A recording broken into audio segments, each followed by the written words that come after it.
محمدا رسول اللہ ویقین. اپنے اوپر خواہشوں کا دروازہ وہ کہتے نہیں دروازہ نہیں کھولنا ورنہ یہ دوبارہ بند نہیں ہوتا. یاد رکھ لینا کچھ درویش ہیں جنہوں نے اپنے اوپر دروازہ خواہشات کا دروازہ اپنے اوپر وہ نہیں کھولتے.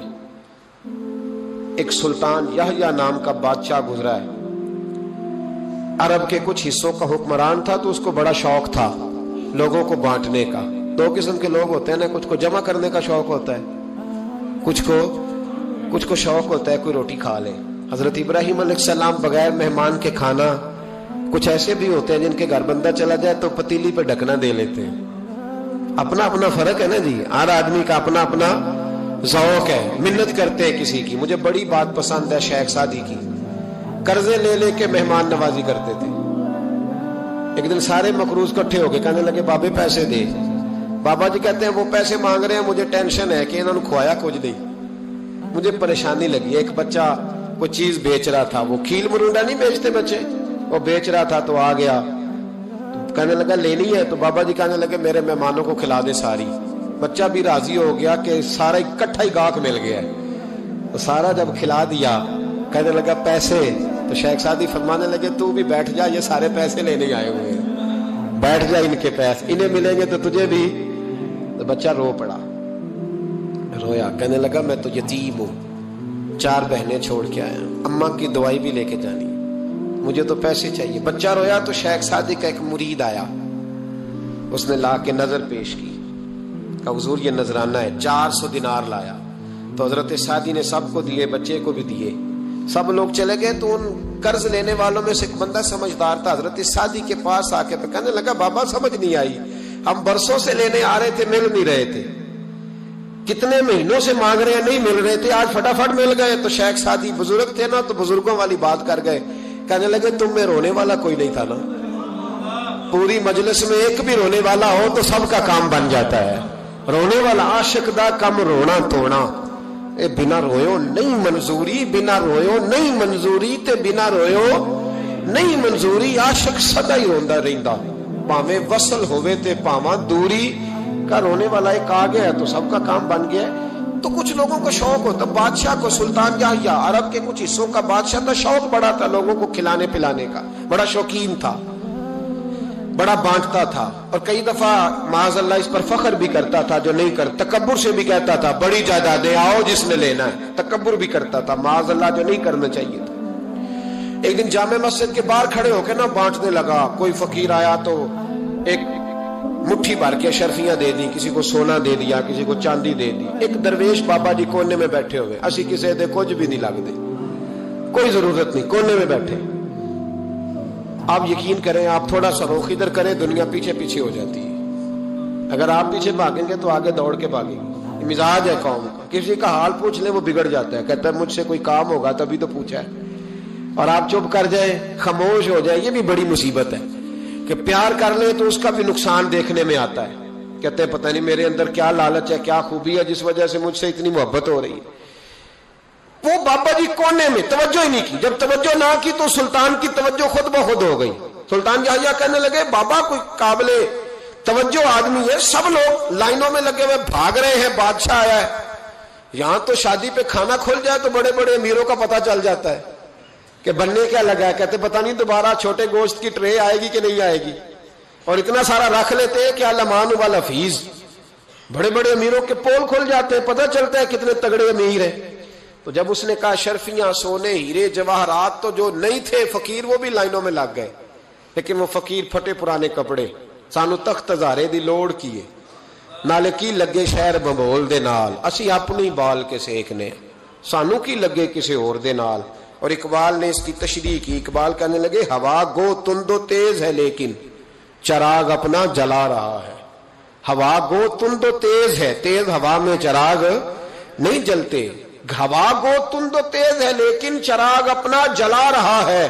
وہ مرد درویش حق نے جس کو عطا کیے ہیں انداز خوش روانہ, فرماتے ہیں جسے اللہ نے بے نیازی دے دی, لالچ سے دور کر لیا, وہ کسی کی پرواہ, وہ اپنا چراغ جلاتا ہے اپنا. اپنی مٹی پہ چلنے کا سلیقہ سیکھو, سنگ مرمر پہ چلو گے تو پھسل جاؤ گے, وہ بابا بیٹھا ہے تو بادشاہ کہنے لگا اسے بھی بلاؤ. بابے کو بلایا, کہنے لگا تجھے کچھ نہیں چاہیے؟ بابا کہنے لگا چاہیے تو بڑا کچھ, پر تجھ سے نہیں چاہیے. کہا کس سے چاہیے؟ فرمایا اس سے چاہیے جو دے کے حساب نہیں پوچھتا, بغیر حساب دیتا ہے, اس سے چاہیے. کہنے لگا نہیں, دروازہ کھلا, تو بھی لے لے. بابا کہنے لگا میں لے تو لوں پر تو دے کچھ نہیں نہ سکتا. بادشاہ کو غصہ آیا, اکڑ تھی, تکبر تھا. کہنے لگا تو کیوں نہیں میں دے سکتا, تو سوال کر.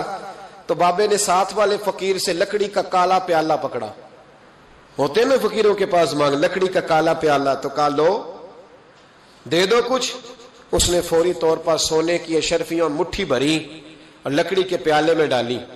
اب جب پیالے میں ڈالی تو کڑ کڑ کی آواز تو آئی, پر پتہ نہیں وہ کدھر گئی ساری اشرفیاں. دوسری مٹھی ڈالی تو پھر کڑ کڑ کی آواز آئی, پر اشرفیاں کدھر گئی کوئی پتہ نہیں چلا. تیسری, چوتھی, پانچویں, بابے کا پیالہ خالی کا خالی. 2 دفعہ بھی, 4 دفعہ بھی. یہ بادشاہ لوگ ضدی ہوتے ہیں, مانتے نہیں جلدی. جو کسی نے بتا دیا ہوتا ہے نا سارا کچھ تم ہی ہو, اڑ جاتے. ہاں جو جس منصب پہ بھی بادشاہ ہوتا ہے اڑ جاتا ہے. اس نے کہا میں بھی ضدی ہوں, پیالہ بھر کے چھوڑنا ہے. ایک بوری منگا لی, دوسری منگا لی, تیسری منگا لیا. بابا خوش ہے, مطمئن ہے, چلو ڈالو, تم نے کہا تھا ملیں گی. اب وہ مٹھی ڈالتا, کبھی اشرفیاں, کبھی ہیرے, کبھی چاندی, پر پتہ نہیں کدھر جاتی. بالآخر آہستہ آہستہ بیک ہونے لگ گیا. وزیر کہنے لگا بادشاہ پیچھے سے بوریاں ختم ہو گئی ہیں, اب نئی منگانے لگیں گی, پیچھے کوئی چیز بھی نہیں, ختم ہو گیا سارا کچھ. انسان کسی کو کیا دے سکتا ہے؟ کیا ہاں وہ انسان بڑا نوازتے ہیں جن کے پاس خزانے بھی اللہ کے دیے ہوئے ہوتے ہیں, وہ نوازتے ہیں لوگوں کو, وہ نوازتے. کہا تو کیا دے سکتا ہے؟ بادشاہ جب تنگ آ گیا نا بادشاہ, تو گھوڑے سے نیچے اتر آیا اور بابے کے پیروں میں بیٹھ کے کہنے لگا بابا یہ پیالہ ہے کس بلا کا نام؟ نیچے کون سا کنواں ہے کہ جو کنواں جو نیچے گراتا ہی جاتا ہے اور جو بھرتا ہی نہیں ہے؟ تو اب بادشاہ کا ہاتھ رکا تو بابے نے پیالہ چھوڑ دیا اور بڑا قیمتی لفظ کہا. بابا کہنے لگا بادشاہ یہ انسانی خواہشات کا پیالہ ہے, یہ انسان کی خواہشوں کا پیالہ ہے, یہ لالچ کا پیالہ ہے, یہ کبھی بھر سکتا. انسان کبھی کہتا ہے یا اللہ اپنا مکان دے دے بڑا راضی ہوں, اسے اپنا مل جاتا ہے, پھر کہتا ہے نہیں سوسائٹی میں ہونا چاہیے. پھر سوسائٹی میں اللہ دیتا ہے تو کہتا ہے 5 مرلے کا چھوٹا ہے. اس کے نفس کا پیالہ کبھی بھرتا. نبی پاک علیہ السلام نے فرمایا تھا اس خواہش کے پیچھے نہ لگنا جو تمہیں نئی خواہش میں ڈال دے. کوئی نہیں سمجھ آئی بات کیا, بڑی بات کر دی حضور نے ایک جملے. مسند امام احمد بن حنبل میں حدیث ہے, فرمایا اس خواہش کے پیچھے نہ لگنا جو تمہیں ایک نئی خواہش میں ڈال دے, اس کے پیچھے نہ لگنا. اور فرمایا اس خواہش کے پیچھے نہ لگنا جو تمہیں بے جا خواہشوں کے پیچھے لگا دے. لوگوں کے للے تللے, پریشانیاں, آزمائشیں, لالچ, ہوس, وہ پریشانی وہ اتنی اوڑھ لی ہے لوگوں نے کہ دلوں سے تقوی, روحانیت, عبادت, درد, ذوق, شوق ختم ہو گیا. دنیا ہی دنیا بچی ہے, دولت ہی دولت بچی ہے, باقی ہر چیز کو نفس کا سانپ ڈس گیا. محدث ابن جوزی رحمت اللہ علیہ فرماتے ہیں میرے شہر کا ایک مالدار شخص تھا تو ایک بڑی ناگن خرید کے لایا. ناگن سونے کا انڈا دیتی تھی ناگن, پر انڈا